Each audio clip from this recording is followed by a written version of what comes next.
Hello, welcome to Speech Talk Live, episode number 18.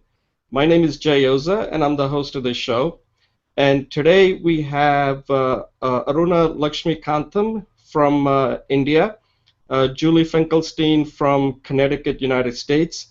And the purpose of this show, as I always tell people in the beginning, is we try to accomplish four things. One is to learn. We're all trying to become better public speakers. Second is to teach. Some of us have been doing this for quite some time. As you can see, this is episode 18, so we've done already 17 episodes. And not that we're experts, but we do have interest in public speaking, so we may be able to teach people things that we come across as we go through, giving speeches, either private or in a larger setting. The third thing we do is we share speeches. So if you have a speech that you want to get other people to review, get a review of your speech, we share it and get feedback from others, which I think is extremely important, not only in receiving feedback but also giving feedback. And the fourth thing is support. This is a support group. We tend to support each other. The stakes are non-existent here. There are no stakes. It's a low stakes, no stakes. But what I try to encourage people is to raise the stakes, so that if you can raise the stakes here, and when you do have to give a speech where the stakes are high, you will be confident and natural. So you won't be nervous like, oh my God, I'm giving a speech in front of, if you start adding more zeros at the end, you're not going to get nervous. So that is what we try to do. Today's theme is speaking about technical topics, and I picked three videos from YouTube that I thought were pretty good. They're all a little different, but they all are explaining a technical topic. The first segment will look at Julia Galef's description of Bayes' theorem, which is a pretty technical talk, and I think she does a pretty good job with that. Then the second one is a TED Talk that I picked up. This is Kenneth Cukier talking about big data. And big data is a buzzword that we hear all the time, and we'll review that and discuss it, what he does well, what we can take away. And the third speech is, of course, one of the best speakers around, Neil DeGrasse Tyson. And I just used a clip of this about him explaining gravity, and he does so many things well here. And the reason I put that at the end is because I consider that particular clip as like the gold standard on how do you can't do it any better than the way he does it. So that's the theme for today. And at this point, I would like Aruna to introduce her, give a quick introduction, and then we'll do a 3-minute speech after the introduction part is over. So Aruna, you want to give a quick introduction, and then Julie, you can go next, and then we'll start the 3-minute talk part. Okay? Go ahead, Aruna. Hi, Julie. Hi, Jay. It's good to be a part of Speech Talk Live. I'm very happy. And as I already introduced myself, I'm from India. I've been in the IT industry for the last 10 years, various roles. And for the last 2 years, I've been freelancing. I freelance my skills in writing, designing, graphic design, and mostly for NGOs. That's what I'm doing right now. I freelance article writing as well. As you can see, I'm not really that comfortable in addressing an audience when it comes to speaking. I hope to be better, and that's why I'm here. That brings me here. Okay, great. You did well. Thanks a lot. Soumyan is back. Julie, you want to go next? Do you want to catch Soumyan since he's on technology? He might be come and go, or do you want me to go? You want me to go? Yeah, Julie, go ahead. Hi, Julie Finkelstein, a nice Chinese woman from living in Stanford, from Hong Kong via Canada and Chicago. I'm a fellow student and a fellow mentor. I'm a devotee to Jay's Speech Talk Live program. And today I'm going to, I started my speech talk live, persuasive speech. I'm near the end of the journey, and I got some very generous feedback. So today my speech will be about that. Thank you. About how I'm processing the feedback. I'm actually going to process the feedback here. Thank you. All right, Julie, thanks a lot. Somyan? This is the introduction. Is this supposed to be introduction? Okay. I'm Somyan. This is like a quick intro. Yeah, I'm from Bangalore, and I'm one of the mentors in this Introduction to Public Speaking course. I keep joining the weekly hangout whenever my electricity board permits me. Okay, so I'm very active participant. Otherwise, this particular hangout. Okay. Okay, thanks a lot. So one thing, Arun, I forgot to tell you is that we are mentors, myself, Julie, and Somyan, for the Introduction to Public Speaking. I believe there are close to 6 mentors, but we seem to be the most active ones as far as I can tell. I don't see that much activity from other mentors, unless you guys have seen activity, because this show would be the one where you would come on if you were a mentor. So at this point, we're going to do our 3-minute talk on any topic you want. And it doesn't have to be 3 minutes. It could be 1 minute, but this is just so that we all get a chance to talk about something, kind of get it out off our chest. So, okay, so I'm going to talk about something that I was giving thought to, that if you come across somebody who's technical and they ask you, okay, why should I learn public speaking? And you know how technical people are. We always have these words like portability, compatibility, scalability, and all that, right? So I said, okay, the first thing I would tell them is that the reason your speech has to be portable. Now, what do I mean by that? Portable, the way I understand it from a speech, using the for speaking, is that you should be able to give your speech to anyone, anytime, anywhere. It should be portable. The second one is scalable. What does that mean? By scalability, I mean if I'm talking to Julie, let's say one-on-one, then I can just keep adding zeros and the speech shouldn't sound any different. It should scale from 1 person all the way up to 100, because I've never given a speech with more than 100 people, so I'll stop at 2 zeros. Hopefully I'll add 1 more later on. The third one is compatible. Now, what do I mean by that? By that I mean that it has to really be compatible with the audience that you're talking to. And you have to give some thought to it. Is your speech compatible? If it's not, then it's not going to resonate. And then the last one I came across is deliverable. There has to be some kind of a deliverable that the audience can take away at the end of your speech. And so this was a one way to explain to somebody who doesn't see the value. And a lot of people in the technical field don't really see sometimes the value of why your speech has to be good. And if you want to make them understand it, you have to kind of use their language. So this was kind of my attempt. I was hoping to come up with 1 more, but I couldn't, so I only came up with 4. Portable, scalable, compatible, and deliverable. So that's my little 3-minute talk. Julie, you want to go next? Yes, thank you. So I'm on my last leg of this class. Hope to repeat it again. But I did a speech talk. I did a persuasive speech on how, by actively engaging in this class, can help you to be more successful in life. And I'm just going to focus on some key. I finished it. I was very happy with it, and I submitted it to be presented at Speech Talk Live.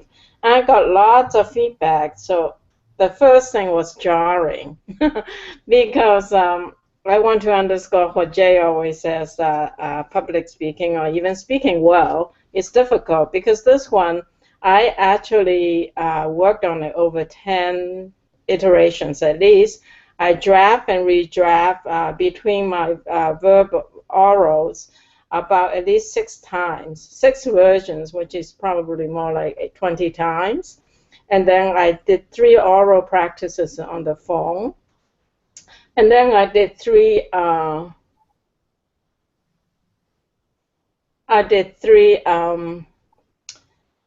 YouTube practices, and then when I sent it out, I thought it was pretty good, honestly. And then so it was a bit shocking to get the feedback I got, but that is why I practice. I don't practice with people. That is why I practice with people, because I don't practice people to get the information I expect. I practice to get in the information I don't expect. So first of all, I want to thank Jay and Somian from the bottom of my heart for your feedback, because I don't think I could have gotten to this next step without your support. The 3 things I'm going to try to finish quickly, so maybe when you speak, you can give me some feedback, or whenever, somewhere down the line, I highlight 3 things. One is emotional appeal. I got feedback that there was a lack of emotional appeal, and I can see that, and that's surprising because I'm a pretty emotional person. And 2 is suggestion of something like a sound bite. So that I would be considered maybe a deliverable they can take away. The message need to be more crisp. And finally, the idea of the blame model. I don't really want to use the blame model, but I think a similar structure can be used using the opportunity model, in that nothing's wrong, but things could be much better. So I'm going to leave my speech here, that asking for, maybe since we're talking, you can have some additional insights to share. So I'll leave my time for that. Thank you. Yeah, just a quick comment, and I'll then let Somian give a comment, and then he can go into his 3-minute talk. I think one thing I noticed, Julie, is that you need an audience. Yes. Yeah, I mean, without an audience, I think you become too conscious when you're speaking. You're not getting the feedback, and you're just are not sure how to proceed in a way. And it's hard. I know it's something you're working on, but like, I don't see any problems when you're speaking on the show, but when you're giving a speech, I'm not seeing your personality coming through. So one thing I had suggested is that just keep asking questions, like you are. I use this word called what was it called? It's a Oh yeah, right.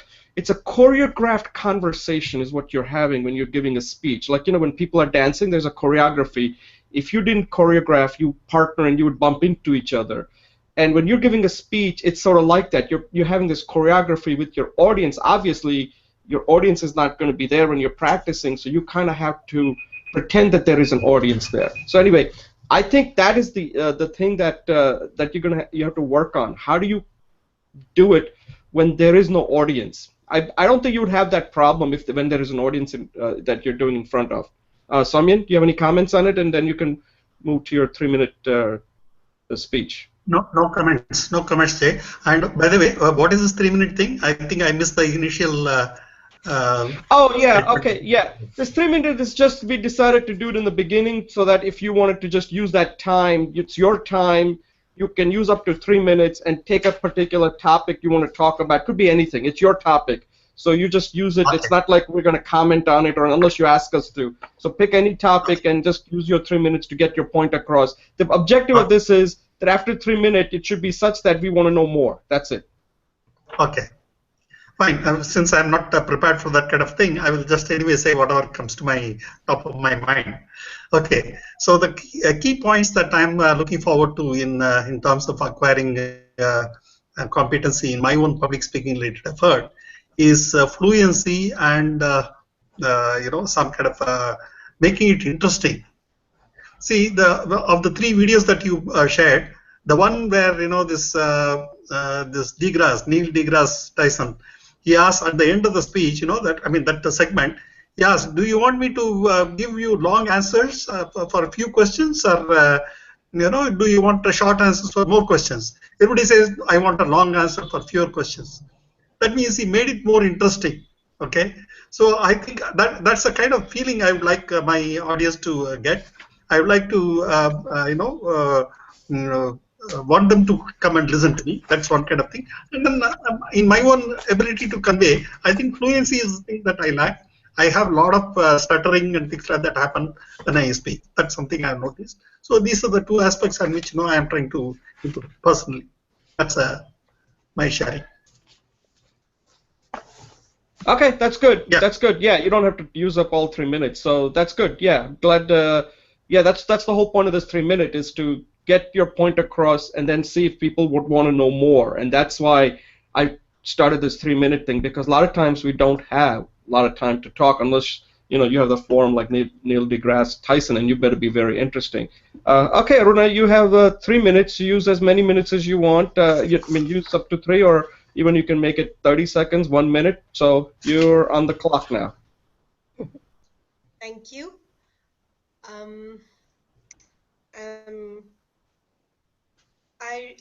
I want to. Okay, let me just. I'm a little. Could I take a breath? It's like what? It's like the example that Professor McGatty showed in one of his during one of his sessions. The guy in the council, he is trying to present a speech on why something should be banned, and he says, oh, he's got so many points to say, and then he says, I need to catch my breath. It's something like that right now. When I converse with people, I'm usually comfortable, but when it comes to an audience, I tend to stutter and stammer, and my thoughts get blocked. So that's something that I want to overcome with this course. And how to translate my thoughts into concise, crisp, and something that I can connect, something with which I can connect to the audience. That's another point on which I want to improve through this course. And like you said, I agree that it always helps when you have an audience. I find it very awkward to practice on my own in front of the camera, but otherwise, I think in front of an audience, practice makes one perfect, definitely. And that's the third thing that I want to improve through this course. So my 3 key points for improvement through this course is what my speech was about today. I don't know how long it took, but that's it. Thanks, Jay. Okay, that was very good. Thanks, Yeah, it looks like you've done that before. I think, guys, we have competition now. We're going to have to up our game, like guy Scott Cook said, We got to invite guests that are not that good. Otherwise, Come. we're going to have to start practicing more. I just made mine up just a few minutes ago. I thought, okay, I got like 5 of them. I said, let me pick the one. Since this was on Technical Talk, I came up with it. And I don't even know if it worked, about portability, scalability. I think it's a little too, some techies may hit me if I say that. But anyway, so that was good, Aruna. See, that's the whole point. The whole point of this show is that this is like, this is like a support group. And, we're not professionals here. I think nobody, in my opinion, is a professional speaker, because every audience is different, and most of the time you don't know whether your speech is going to resonate.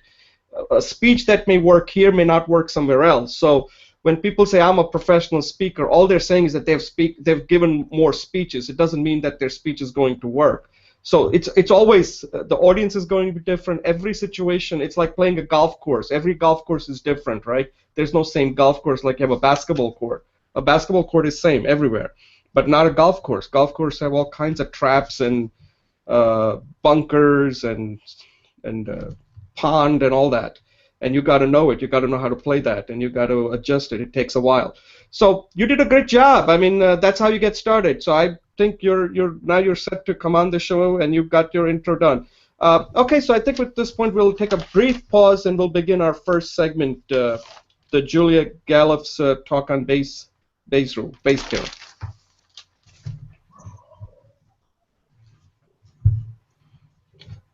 Okay, welcome to Speech Talk Live, episode number 18, segment number 1.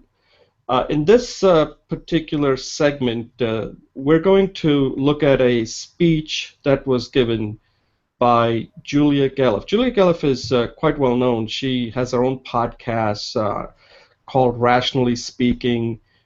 She's the founder of some organization like that teaches people about using rational thought. And also she gives a lot of speeches. So we're looking at a speaker here who is given lots of speeches. She's very comfortable in giving speeches. In this one, she's not really speaking to an audience. She's speaking to a camera, but she's explaining a complex topic called Bayes' theorem. Now, Bayes' theorem is an old theorem, but it's widely used today to look at the relationship between theory and evidence. So, like, what is the probability of some event is likely to happen based on some evidence that's in front of you, or you should be looking at. At least that's my understanding. Somin and Julie can explain it more. They're more technical. And I like the way she explains this, the Bayes' theorem, the way she starts out by giving this example of this Tom.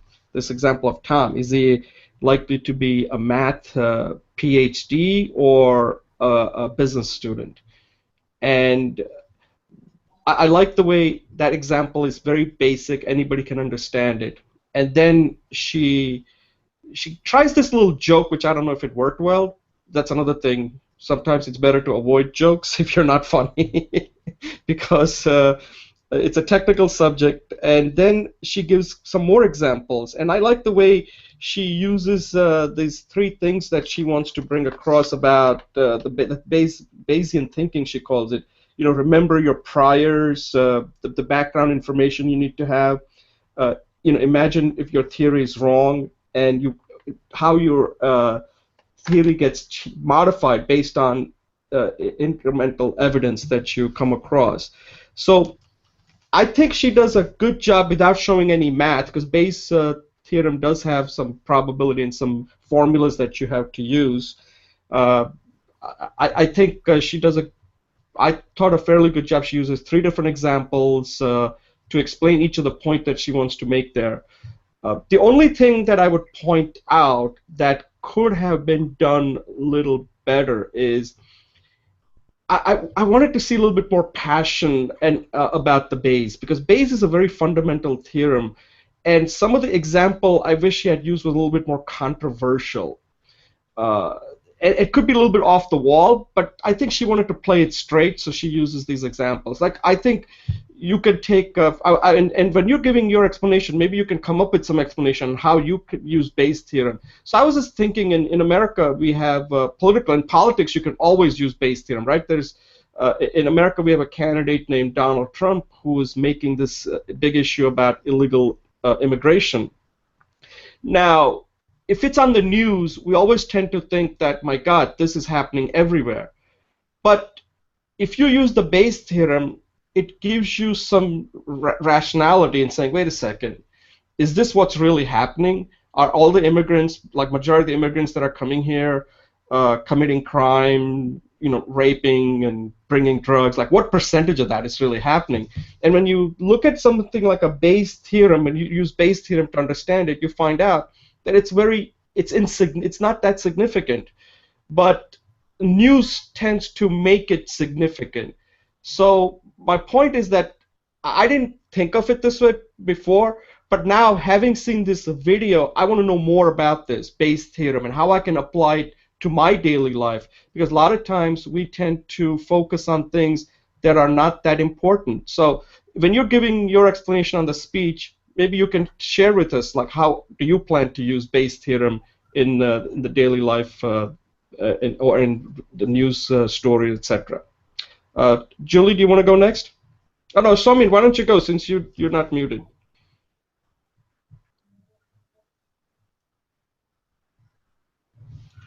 Okay. Uh, Fine. I think I have shared about, my opinion about this lady's speech. It was, she had a good talking style. She has mostly posted very short videos, about 4 to 5 minutes. I have seen that in YouTube, they recommend less than 10 minutes as the duration for a talk. And still a large number of people try to do 2 to 4 minutes talks also. But 2 to 4 perhaps is too short a time to get across something very, take this to a deeper level. So she perhaps limits also to a very, very obvious example. But if you look at a problem like this Bayes theorem related awareness creation, you need to create some kind of puzzle. So I thought there was the way I was introduced to Bayes theorem was by posing a puzzle first and let people figure out, and we all had days a debate for a few days before we got into a logical expression of this by the professor. Okay, so this goes like this. It's called the Monty Hall problem. Have you heard of the Monty Hall problem? I think so, yeah. Heard of the Monty Hall problem? Yeah. Okay, this is something I heard in a course called Model Thinking. It's like this. It's apparently was a game show in US called Let's Make a Deal. There are 3 doors, and out of the 3 doors, behind one door there is a treasure, and behind the other 2 doors there is a goat. Goat is a symbolic sort of saying nothing of value. Okay, so the audience is asked to choose one of the, one person from the audience is invited to the stage and asked to choose one of the doors. The door that the audience has chosen is the right one, and there is a, the treasure is there, it is theirs. Okay.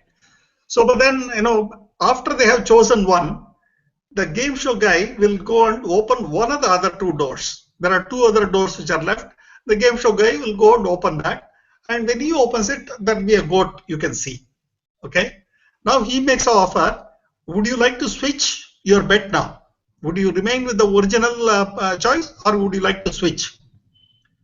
Normally, everybody will think that there was a probability of 1/3 of this treasure being there in one of the 3 doors, and that probability of 1/3 is going to remain, and you don't have any great reason to switch.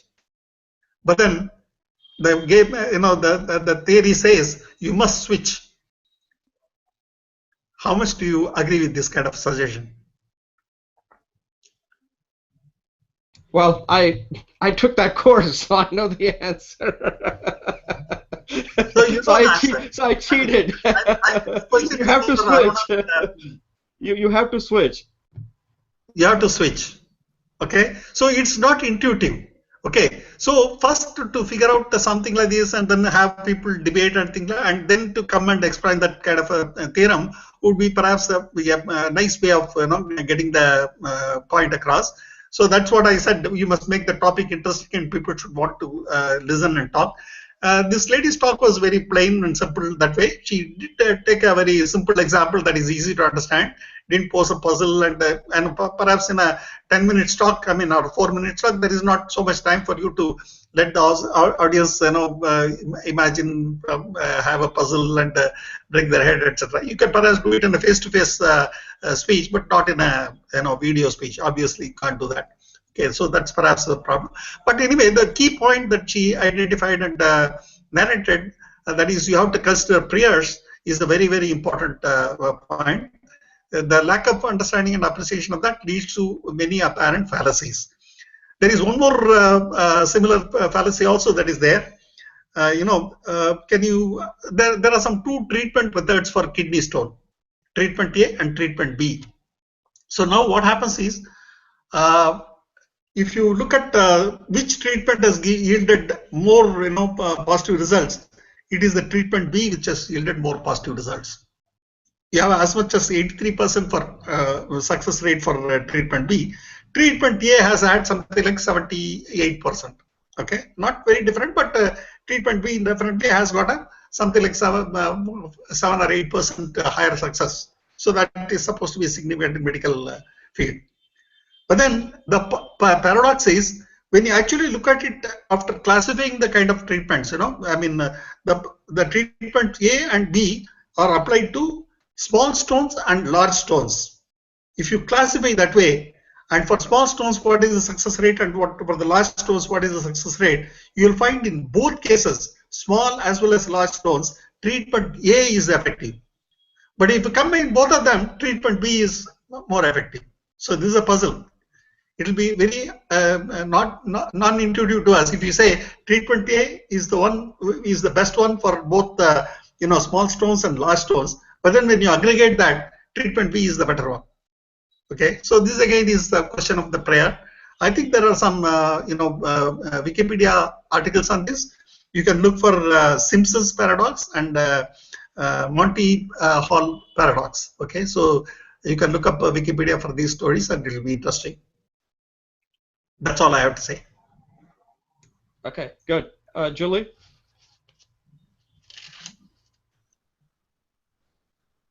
Yes, thank you. So today's theme was speaking about technical topics.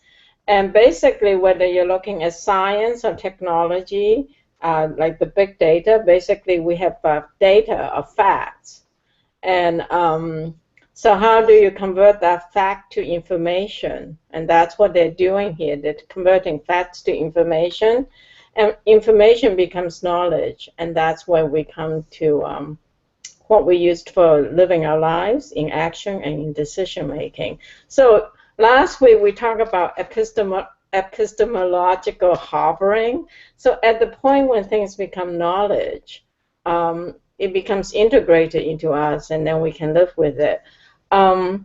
So I think that Julia did a very excellent job at explaining abstract topic of Bayesian thinking, and it's basically as is looking at the numbers. It's actually a data game that she was playing, right? Because she used the area map to show different scales, and then the comparison, and then using that as a predictive theory.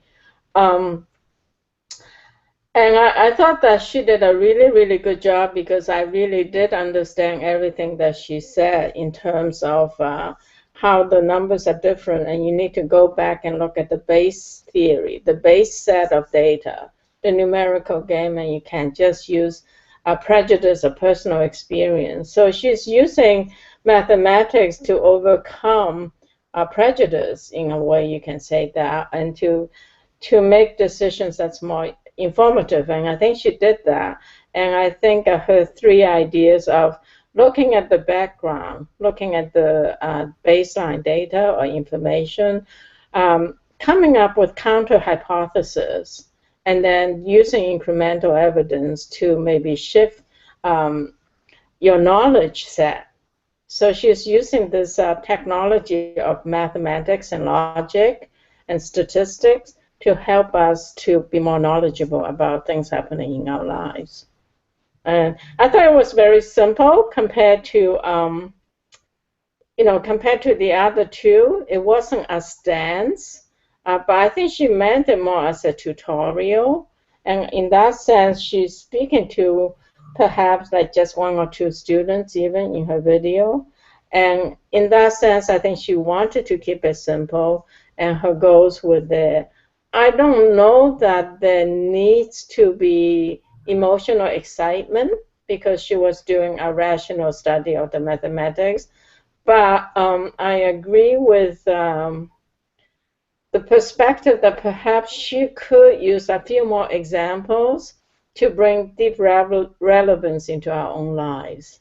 And a controversy, if she used some racial prejudice data, or use some like Donald Trump's statistics or whatever, and show how Bayesian theory could affect that outcome or perspective or perception, I think that would have been a little bit more interesting and still tutorial and informative. But she was very organized. Yeah, right. No, I think she was very effective in what she did there. She just wanted to get the Bayesian theorem explained to people. The way I understand Bayesian is to leave your emotions, check your emotions at the door, because we are driven by emotions, right? Like on the news and politics and everything. Emotions is what carries the day. When you look at whole marketing, marketing is not about Bayesian, okay? That like if marketing were using Bayesian, then they would never advertise, because you would be telling people, you really don't need a car because you can walk, you can take a bicycle, car isn't something needed. But no, that's not Bayesian. They want you to buy something now. They want your emotions to basically take over rather than, hello? No. We just had a phone call. Somebody tracked you down. How come you have power and we don't? Okay. Sorry. That's okay. So I was just thinking that, that famous speech by Franklin Delano Roosevelt when he says the only thing you have to fear is fear itself. That's a pretty Bayesian phrase if you think about it, right?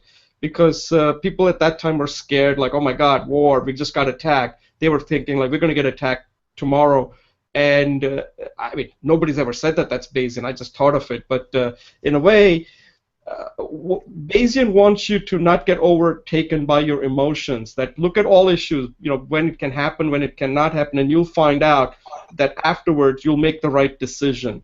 So in a way, she doesn't use emotion, but I felt that if you really feel strongly about a particular theorem and how it can affect your life, a little emotion kind of is important, because at the end we are human beings. We do get taken in by emotion. So any closing thoughts on this Bayesian? One thing I will tell you is that she used visual, and the question is, I think Julie said that it helped her understand it. The question is, do you feel that she needed the visual to explain this this complicated topic of Bayesian theorem? Samyan, you want to, any final thoughts? Yeah, the diagram was definitely important, and I think that is the one which made the narrative to be very short. Otherwise, without that kind of diagram, it would have taken a long time to narrate the situation. Okay, so or to convey the logic, convey the intuition. I think wherever we can use some graphics to make the speech more understandable, it's very desirable to have a graphics. Otherwise, we can if you don't have the facility, etc., we have no other go. But then if the opportunity presents to present a nice graphics, we must try to put a graphics. I mean, a slideshow with PowerPoint text and all that is not as useful as a nice diagram is. A picture is worth 1,000 words, and I think that is very much true. Julie, closing thoughts? Yeah, I think the visuals are very important because we have eyes, ears, nose, mouth, and they all construct a different picture. So I think the visuals are really important. In fact, I miss being able to do visuals. I communicate a lot with diagrams and stuff. So maybe I'll get myself a little flip chart. Thank you. Yeah, okay, Julie, thanks a lot. The only thing that I guess she probably didn't want to make the speech too complicated is that you got to make sure you got those probability right. Otherwise, the theorem is it's just an exercise in math. But you got to get those probability right. You can't just make them up. In that talk, she didn't really talk about that. Okay, at this point, we'll take a brief pause and we'll move to our second segment. Okay, welcome to Speech Talk Live, episode number 18, segment number 2. In this segment, we're going to look at a TED Talk that was given by Kenneth Cukier on big data. Now, we all hear about this word big data, and what exactly is big data and why is it so important? I think Kenneth did an excellent job explaining this topic. This is a big topic, sorry to use the pun there, big topic, right? And he does really a lot of things well. One thing I have to tell you is this was a very well rehearsed speech. You can tell that he was very particular. He knew exactly what he was going to say. There wasn't a lot of ad-libbing in that speech at all. You could tell that he had practiced that speech probably hundreds of times, because I didn't see anywhere that he went off script at all. And he did a fantastic job. You can tell when some speech is well rehearsed. It's just that the way person is speaking, and he was very particular on how he's speaking about this topic.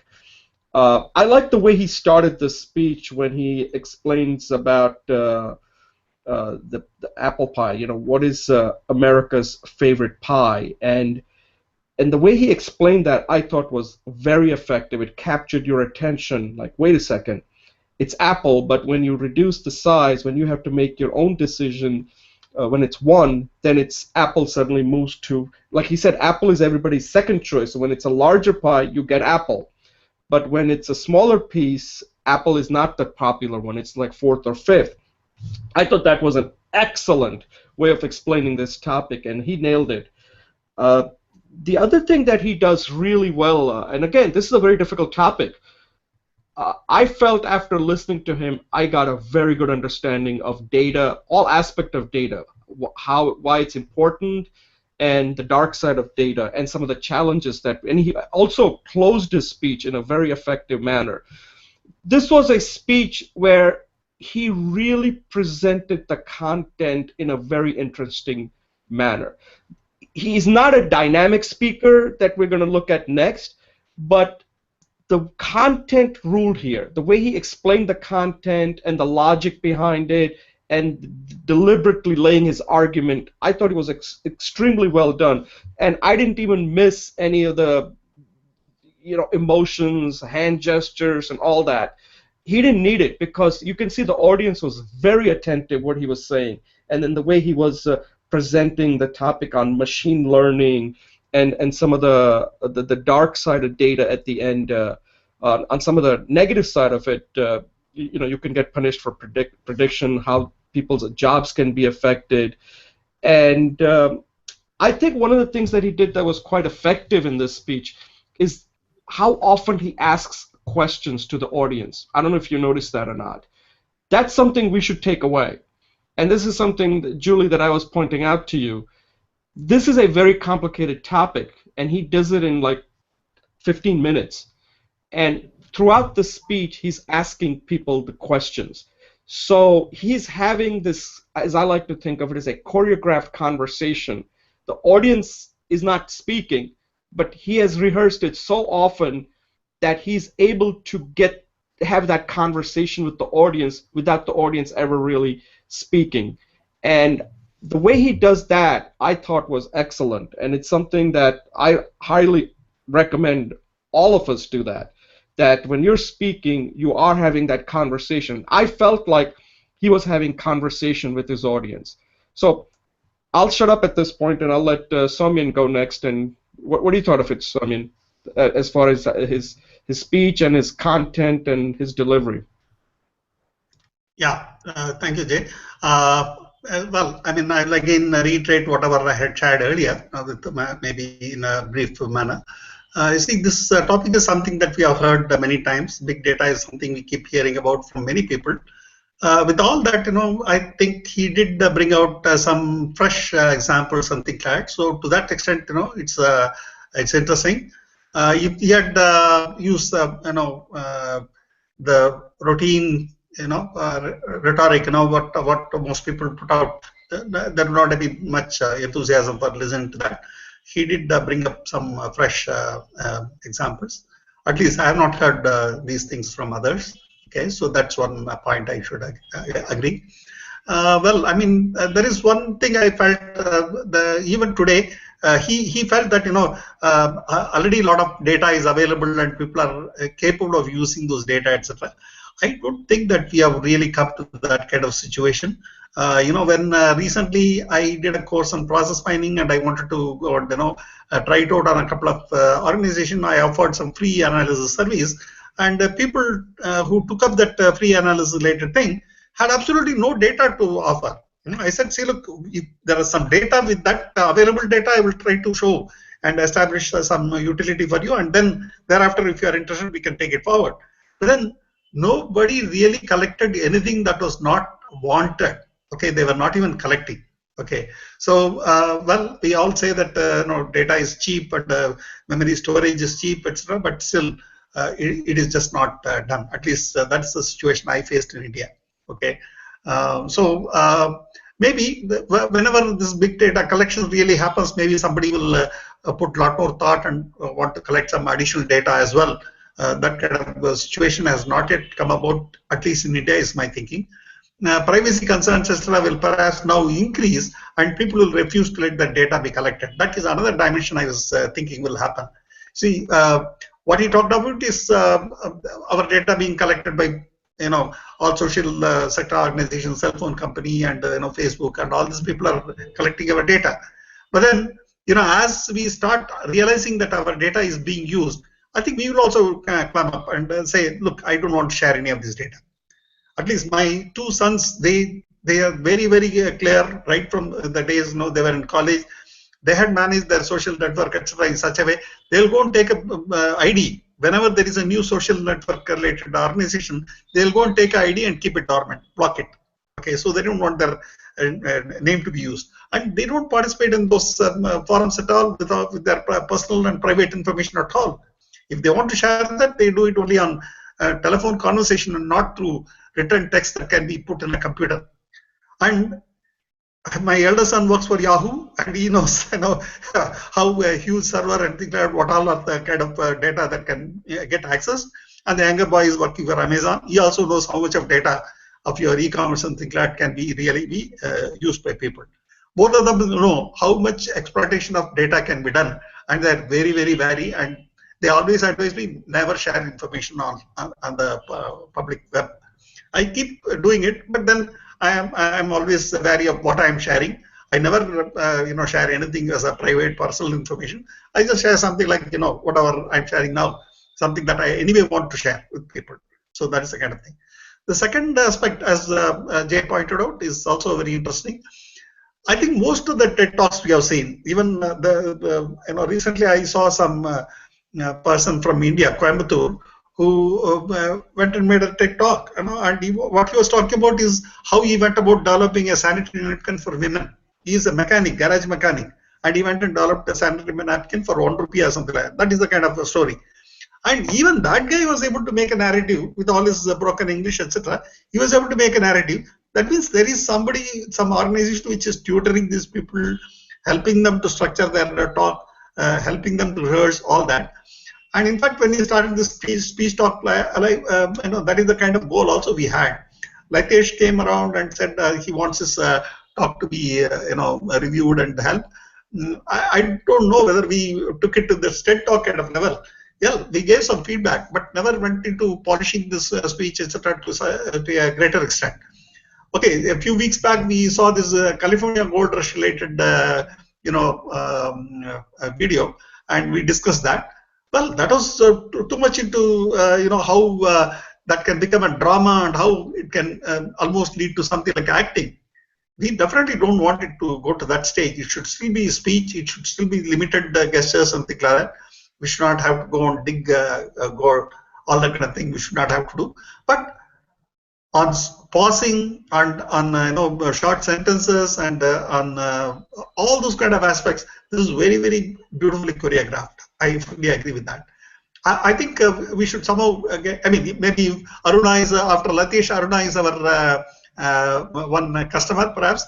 Aruna, if you have any speech which you want to make in your office situation or anything like that, maybe we should discuss that, and we all would like to see how we can polish that and help you to make an excellent presentation. That would be a kind of a test case. We would like to work on that. That's what I want to say. Thank you. Yeah, that was good. Yeah, Julie, one thing before I go to you. One thing I will say is that with this big data is question of sharing and not sharing. But here's something that people are going to have to realize, that in the future, I don't believe companies are going to hire people unless they can come up with a pretty good idea based on their social media trail on exactly who they're really hiring. That's going to be more accurate than getting reference checking, or even, here they do all sorts of FBI checking or anything. Your social media trail can pretty much tell you who you are based on how much you make that available. And I believe in the future, some companies will just not hire people if there is very little social media trail out there that can give them some kind of predictability on what kind of a person you are, what kind of work you have done. So I'm not sure these people who say, well, I'm not willing to share a lot of information. I just feel that, yeah, there are negative sides of it, but I'm not sure that people really have much choice as far as uh, how people feel. People are trusting that the social media trail is more accurate than when they don't see it. Anyway, that's just my thought on that. Julie, you want to give your thoughts on this talk? And what do you think of this whole big data topic? Yeah, thanks, Jay. Thanks, Somian. And hi, Aruna. Yeah, big data is very exciting for me. It's just I've been looking at some of the websites that connects big data to art, and there is an art site, I think it's called like Chaos and Art. It really shows the interrelationship of art using big data kind of morph diagrams. And I think he made a really good presentation, because it is indeed very abstract and challenging topic, but I think he connected to real life in the beginning, and then he connected to some human instincts at the end, because he started out with something apple pie, and this is very American, very homey. So he brought big data right down to where our lives and big data intersect. And then just in terms of connection, at the end, he said, this is, I want to find the quote so I can quote it. This is our timeless quest, to find knowledge. So he took it into everyday life, and he took it deep into a human instinct. So I think he connected the small picture, the big picture, to data. And I think he did his use of visuals. Sounds like his visuals were very interesting. It wasn't really moving for me, but he showed a clay tablet, and then he showed a hard drive, and he showed a thumb drive, showing the evolution of our capacity to contain and use data. And he used the idea of liquidity, shareability, and accessibility. And I thought those were really, really great. In terms of content, the only thing I would like to kind of change a bit is he said that big data will change and reduce employment for white-collar workers. And I think I've already done that. I've written major systems for underwriters, for billers, and these are like medium-level knowledge professionals. And in the 70s, 80s, there's a huge employment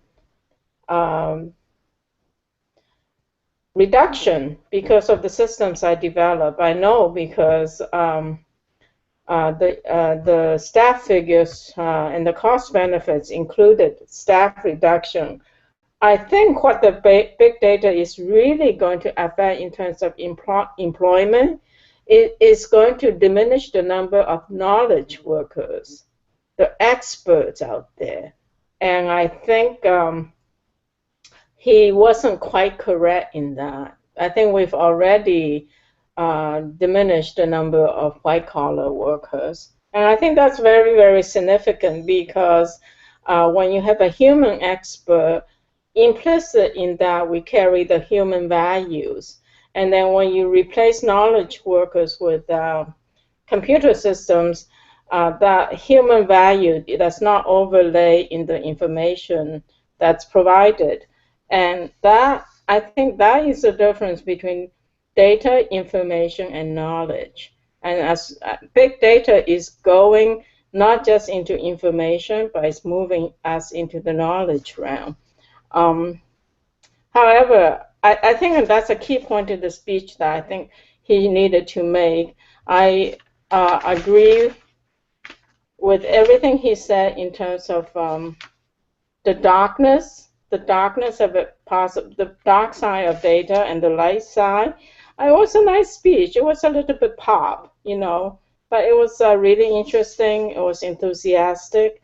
And as a speech to the lay audience, I think he really communicated his ideas across. And he also used emotions well, because I felt excited. And I thought his visuals were helpful, but could be more useful. Thank you. Yeah, that's very, very good, Julie. That was a good explanation. I like your perspective on this. Yeah, I think one of the things about big data is that it has to threaten people's jobs. And one thing that was somewhat scary, which you didn't consider under darkness, I guess, it had to do with when he was mentioning the cars, these driverless cars. Now, this is something, we drive, most of us drive, and we always think like, wow, there's no way a machine can ever do what we do. Like we have this arrogance that, we are so much better than anything else that machine can ever beat us at, even though we're seeing everywhere machines are beating us in things we thought we were good at, like even like playing chess and making even medicine too. Like if you ever talk to a doctor and if you ever tell them that, hey, your job can be threatened because there are computers out there that knows a lot more than you can ever know about a particular patient, and they'll attack you. Like, how dare you say that? I did that once and I regretted it, even in getting into that kind of a discussion with a doctor, because everybody thinks that they are better at what they do than anything else out there. There's nothing can ever take over what they do. But I'll tell you one thing that the machines are not going to be able to do is what we're doing on this show.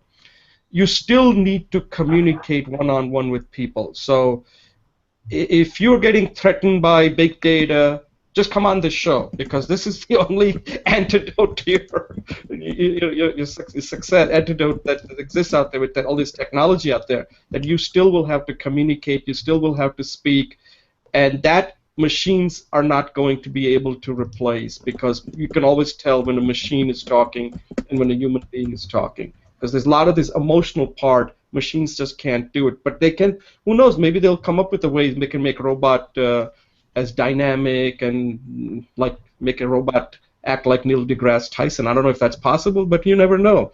With all this data out there, it's amazing how much they're able to do. And also, this also accelerates the speed. See, that's one thing people don't realize that things today are happening much faster.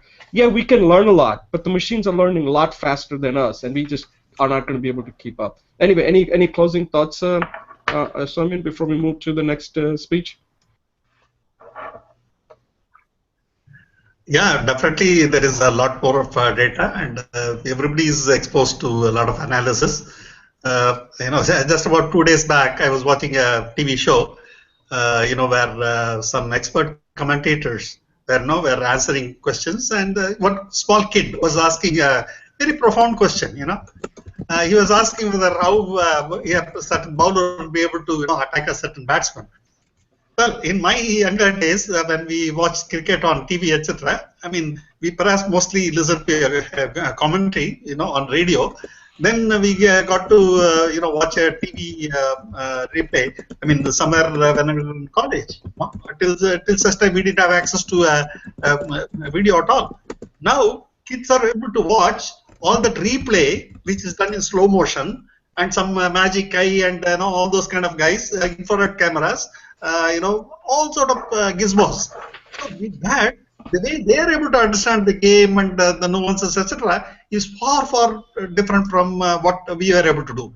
Yes, all this analysis will lead to a greater amount of insight, and that will also be available to people to use in their judgment. Still, they will make a judgment call ultimately, but they will be much more educated when they are making a judgment call. Okay, fine, that's it. Julie, any closing thoughts before we move on to our next topic? Yeah, I just want to point out a content issue again is he talked about the artificial intelligence in the checkers game. That was really not a big data issue. That was an AI issue. And I think it's a very closely related technology issue. But I think when he did that, that was that could confuse the audience what the really big data issue is. Yeah, it's interesting. I don't know if you. I used to follow AI very closely when I used to work in the tech sector. And one of the things about AI, and I don't know if you remember about object-oriented was another big thing. You know, object-oriented. Every year it's supposed to be, next year is going to be the year for object-oriented. Design and development, yeah. Yeah, object-oriented. And the same thing with AI. And if you notice it, that word AI is not used that much anymore. And what happened was that within AI, there are all these subfields that have taken over. And one thing that I remember reading one time is that AI used to be very dependent on algorithms. And what they found was, I think Google found this, that algorithms, you didn't need algorithms to get accuracy. You needed data to get accuracy. So like, for example, a lot of the stuff that Google does, that's why Google collects lots of data. Like Google Translate, I think that had to, remember like voice, what is that called when you try to understand it? Language translation, right? That's what it was. That language translation, they used to try to come up with the best algorithm to do language translation. And then what Google found was that you needed lots of data to do language translation. And that's what they've done. That's why when you go to Google Translate, it's pretty good. I always use that. One time I was talking to somebody, and I just took everything in English and it translated into French. It was like somebody, I don't know if it was real or not. I think sometimes you have these phony people, they're trying to talk to you, but somehow the person was talking to me in French, so I said, I'm going to really impress this person. So I took all these sentences in English, and I would translate it, and then cut and paste it and send it back, and the person got intimidated, thinking that I was some kind of a French scholar, but all I had was Google Translate. So with Google Translate, we can all be scholars in all these different languages now. Anyway, so that's it. Yeah, go ahead. I wanted to say one thing here. Well, all this analysis is fine, but then ultimately there is an algorithm, and that algorithm has to be right. If the algorithm is not right, it can lead to no great advancement. Well, you talked of Google Translate. I was about to say the same thing before you were to mention that. In Wikipedia, there are something like 270 languages in which Wikipedia is available. Okay, in English they have some 4.5 million articles. So one bright idea somebody had in Wikipedia was, let's use automated translation. Somebody in Google had this idea. Let us use Wikipedia, the 4.5 million articles in English, and let us get it translated to all the other languages and publish it. And let all these guys in the, who are interested in the language Wikipedia, let them come and edit and correct it. So then our algorithm will learn from this correction. See, their idea is, a machine translation will happen, and humans will correct that machine translation. Then the machine will understand what is the right version and how it can correct it itself. I think they were too far off. The machine translation as they made originally was really bad. And when humans corrected it, they made so much of change that the machine could not make sense of it, because when the human is correcting it, he is more interested in presenting a nice article and not just correcting the the mistakes the computer made. He is not trying to stick to the original translation of the computer. Okay, he is trying to totally restructure the whole thing and write it. And again, local idioms and local ways of expression, all that are very different from language to language. So the whole thing went very badly off. And in most of the Indian languages, we got it stopped within about 6 months of time. We had to ask Google to retract all of them. Otherwise, Google was left and right. For them, Wikipedia is a huge resource for doing the translation project. They were offering it for free. It was a social work. And well, when you look at Wikipedia for the volunteers, it became a big headache. Because if you have some, out of 100 articles, if you got 10 articles which have got a lot of errors, people will tolerate it. If you have original 100 articles curated by people, and then you have 1,000 articles coming in from machine translation which are all bad, then the proportion of bad articles is going to increase. We are going back to the Bayes theorem. Okay. Fine, that's it. So I see how you compare, how you weave that together. So maybe you can somehow weave the next one together with some kind of gravity here too. Let's see. All right, so we're going to take a brief pause and move to the third segment. Okay, welcome to Speech Talk Live, episode number 18, segment number 3. In this segment, we're going to look at we took a look at a small clip from Neil deGrasse Tyson. He's giving a speech at some, I believe it was at some museum, American Museum of Natural History. And there was a woman who asks him a question about who is the one person that he admires. I'm not sure if that's how she asked it. Anyway, the person that he really respects and admires is Isaac Newton. Okay, now that's a pretty simple answer, right? But not according to Neil deGrasse Tyson.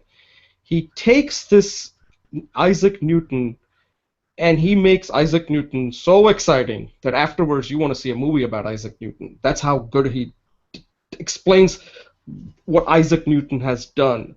And if you didn't know anything about what Isaac Newton had done before, after you watch that clip, you realize that this guy, Isaac Newton, was simply amazing. And that is the genius of Neil deGrasse Tyson and how he brings this person to life. Now, Isaac Newton's been dead for so many years, maybe hundreds of years, but then Neil deGrasse explains it in such a way on gravity and how he came up with this idea, like sitting and seeing the apple and connecting to the moon, and then he explains it that everything is falling, right? And then he gives this example about the cannonball, and the way he explains it, it's just amazing. This is, I consider, if there's a gold standard on how do you explain a technical topic, you want to direct people to this particular video. And I'll tell you 3 things that he does so well. It's the way he uses his body. Remember, this is not a prepared speech, okay? This is something where he's answering a question, so he cannot prepare it. Everything he's giving is almost based on his knowledge. He has to kind of do it in real time, make this exciting. And he does it pretty much flawlessly. So he does 3 things that I think are just amazing here. One is the way he moves his body. He's not on a stage. He's directly next to the audience, right? So he's like right there, and he uses his body. He's moving all over the place. Then the way he also is moving his voice. His voice is not monotonous. He's really into it. Like, I'm just going to make you Isaac Newton so likable that you're going to leave this place thinking that Isaac Newton was one of the greatest person that ever lived, ever lived. And then, of course, the way the content is also the way he tells the stories with the cannonball, then elevator, then dropping this tall glass of water, and the way he said it just cuts off, the way he just says cuts off. I mean, he's just there's so much in this little 10-minute talk that he's giving on this Isaac Newton. And at the end, the effect is that it's a movement, right? That he's moving, his voice is showing a lot of movement, his content is moving, and people are sitting. But what he's trying to get them to do is he's moving their thinking. He's getting them to think. And this is a movement speech. And this is what a great speakers do.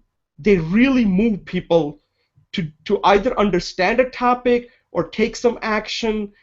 And in order to do that, because human beings don't like to change, and he's making them really take this guy, Isaac Newton, and really understand what he really stood for. And he gives all sorts of reasons. He talks about the laws of motion, the laws of optics, and then for fun, he created the integral calculus and differential calculus. And in 10 minutes, you end up want to know more about Isaac Newton. You really appreciate what this person has done. And he said, he did it at the age of, before he was even 26. And then at the end he says that I even have a bust of Isaac Newton in his office. So I thought that he explains this topic really extremely well, that everybody could come back after this. I understand what Isaac Newton's all about and what he accomplished. and the way he does it, I think, is absolutely perfect. I don't think I've seen anybody explain a technical topic better than what he does in that 10 minutes. Soumyan, any comments?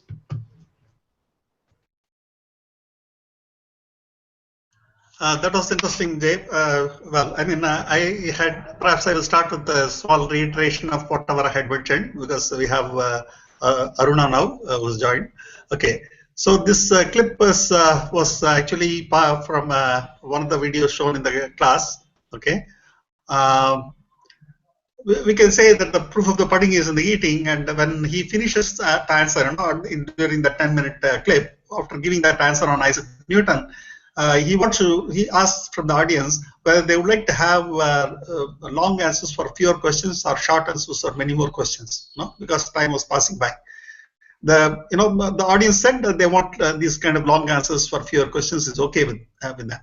Okay, so that was very interesting for me in the sense, they're listening to a scientist, and then perhaps there's a large audience, and they all may have hundreds of questions. So maybe there are many people who will have curiosity about listening to more and more about scientific facts. Okay, whereas the people there voted for the narrative and the style and the pleasure of listening to such a talk. That is the way I see it. When they say, "Look, we would like to have this long answers for fewer questions," so that is something which I was amazed with. Okay, so that is one point. Then, the entire place, I think it was called some kind of a cafe. The title of that thing said some discussion cafe or whatever. I don't know. It ended with the word cafe. So it was actually a lot of coffee tables, circular tables where there people are around that, and this guy was walking through that. I thought that kind of intimacy, getting intimate with the people. See, if you stand on the stage and talk, perhaps you will never be able to get that kind of proximity and closeness. So getting into the middle of your group of audience and talking to them, moving around, and getting close to most of the people, and using that microphone in his hand, and talking about whatever he wants to say was a great style. I thought that is a wonderful style, which is worth emulating. Another is, I feel that this guy is a very, very highly well-read person, and he also has a elephant time memory. Okay, and if anybody asks a question, I don't think he is having to prepare or anything like that. He knows the story. He has read enough books about that, so he's able to answer that. Okay, so that's one part of it. And he all that he talks about as far as the science, etc., is highly rational, highly logical, etc. So in the content, he cannot make up anything at all. He's not talking of any art subject. Everything he talks about is science most of the time. Okay, and he still brings in a lot of emotion. All that emotion is brought in to add to drama, to add to the passion, add to the narrative, add to the enthusiasm the audience has got for this speech. So that's where he puts all the emotional stuff. Okay, so he very clearly differentiates where he puts the rationality, where he puts the irrational but emotional stuff, etc. And he does a very nice job of infecting everybody with that kind of enthusiasm. I think in my childhood I have watched a TV show, Carl Sagan's Cosmos. It was one wonderful show, and that guy again is quite a master in narrating things which are science related. And after Carl Sagan, the guy I have been impressed with most was this Neil DeGrasse Tyson. Okay, so that's the aspect of it. Then one of the things I felt was, well, he chose Isaac Newton. And he gave an example. I mean, he narrated about Isaac Newton to justify why he chose Isaac Newton. Well, I mean, all these guys, the early days, they were all polyglots. Okay, the word is polyglot, G-L-O-T, glot. Okay, so in the sense, they didn't deal with science, physics, chemistry, maths, etc. the way we look at it. All these kind of divisions and classifications have come later.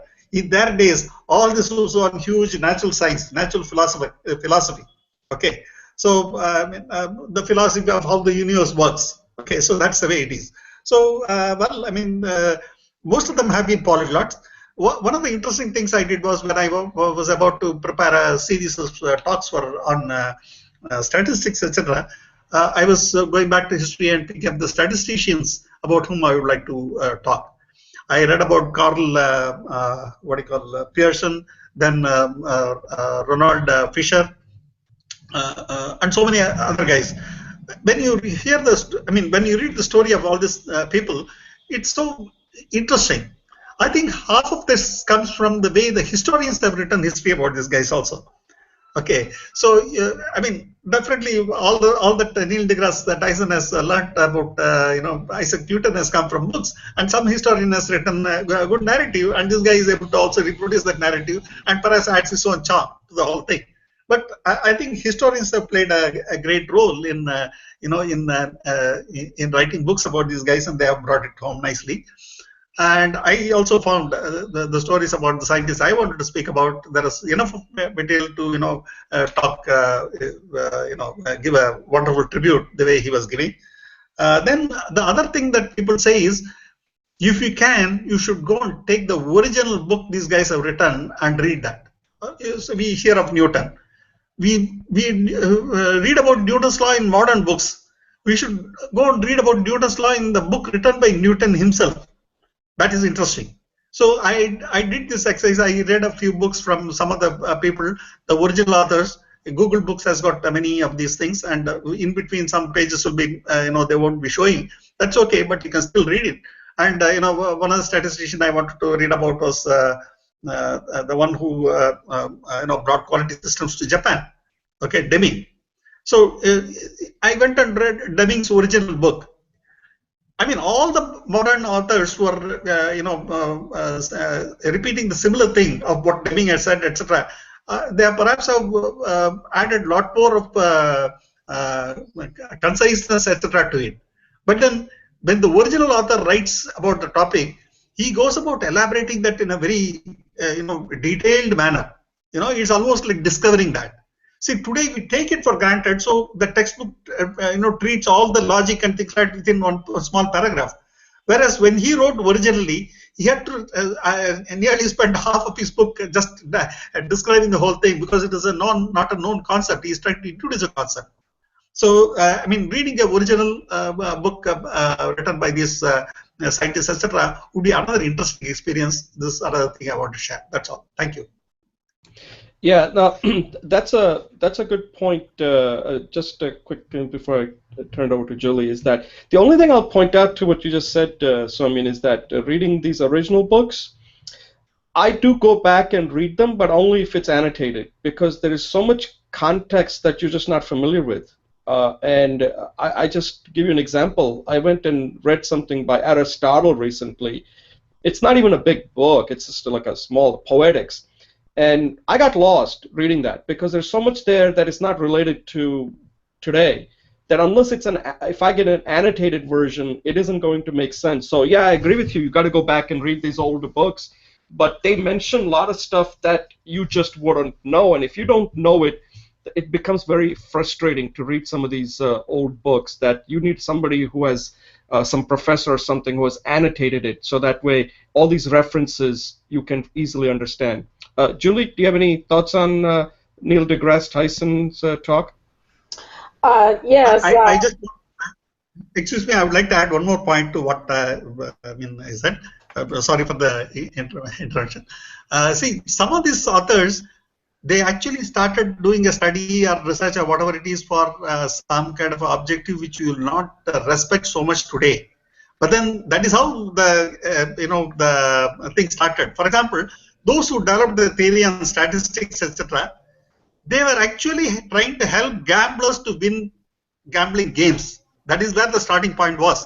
Today, if you say somebody's profession is to help gamblers win, okay, you will perhaps, in a social context, you will perhaps not value them, not respect them.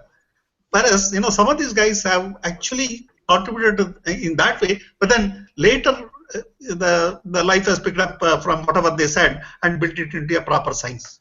Thank you. Yeah, Julie, go ahead. We kept you waiting too long, so you get. No, not at all. Thank you. That was such an interesting discussion. I really appreciate everybody's input. So, yeah, man, absolutely wonderful speech. Completely, as Jay says, it's really an amazing speech in explaining the technical difficulties.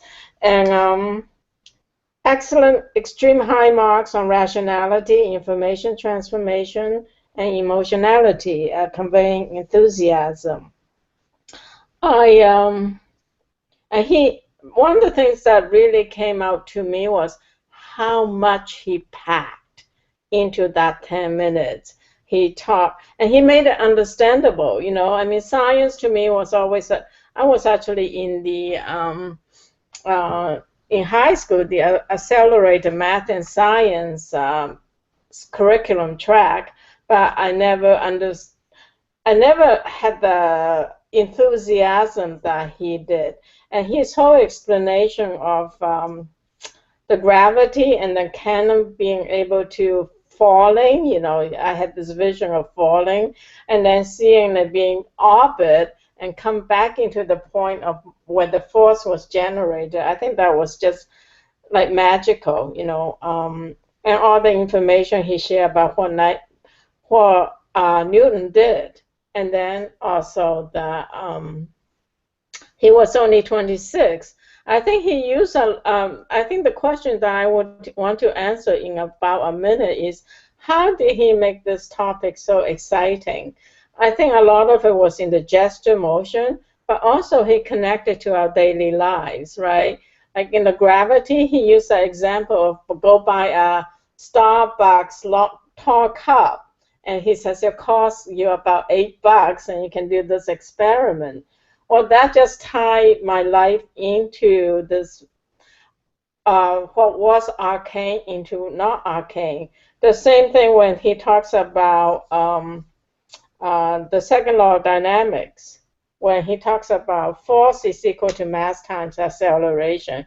He gave such good examples that I cannot but feel it, and it's from my everyday life. And even the spectrum, he says he gave it a name, Roy G. Biff. Well, now I'll remember the spectrums really, really easily. So I think one of the things he did that make it help me become enthusiastic is he made these concepts relevant to my life right now. And I think he took abstract scientific theory, he gave me examples that are something I can actually go out and check it out. And so I think that's one thing perhaps I can use in my speech as well, as to take some ideas, but to put it into everyday life as something that I can relate to. Yeah, no, I agree. I'll go back to, I think we got like about a couple of minutes left. So I'll go back to what I had started in my 3-minute talk, right? I said, I mean, I just came up with this. Maybe there should be one more here. That, you know, the speech has to be portable, scalable, compatible, and deliverable, right? Portable here would be that this speech would sound the same if he was talking to you one-on-one or if he's talking to 100 or even 1,000 people. You know, that's not portable. I mean, anyone, anytime, anywhere. Sorry. And scalable is the one I was saying. He can. This would speech sound the same whether he's talking to one person, 10, or 100, or even 1,000. Compatible is just what you just said. He's using current example where he sees a camera and he just says, I can drop the camera. Luckily he didn't, but then he talks about the Starbucks cup. So he's making this very compatible with the audience. He's not giving some arcane example. And at the end, it is a deliverable speech. This is a speech that has an objective. He wants people to really appreciate the importance of this figure, Isaac Newton. And afterwards, people probably have a real deep appreciation of this man's accomplishment. Soumyan, any closing thoughts? We got about 2 minutes left. Yeah, fine. I mean, I have nothing more to add. That's a nice collection of 3 subjects. One thing I want to tell Aruna is, well, Aruna, this is the way we go about our usual speech talk live sessions. All of us keep discussing. See, what happens is in this process we do talking in a conversational mode, you know, and that is if the same kind of fluency and the same kind of spirit, if we carry to a public talk situation, that will be nice. But what we are trying to do actually is a conversation, not really a speech. But then in speech, we want to do the conversation style, and I think this kind of thing fits. And we welcome you to keep coming and, you know, listening as long as you want to feel comfortable and then participate talking. No issue, no problem. Thank you. Yeah, it's a good point. So I mean, I like to always say that there is no such thing as public speaking. There's only good speaking, no speaking, and bad speaking. So I'm coining that, okay? So if you ever quote that, I need that attribution. You got to give that attribution to me, that there is no such thing as public speaking. Aruna, any closing thoughts? Because we should give you the last word here. What did you think of this? Give us a review of our show. What do you think? Good, bad, real ugly, or what? No, that's very generous of you to allow me to do this. A review it's wonderful. It's a wonderful experience to just connect with the people from all over. That's one thing, and to connect one-on-one in a daily conversational mode is very difficult. And to have interesting topics is it's wonderful to have them. We have a base on which we can converse.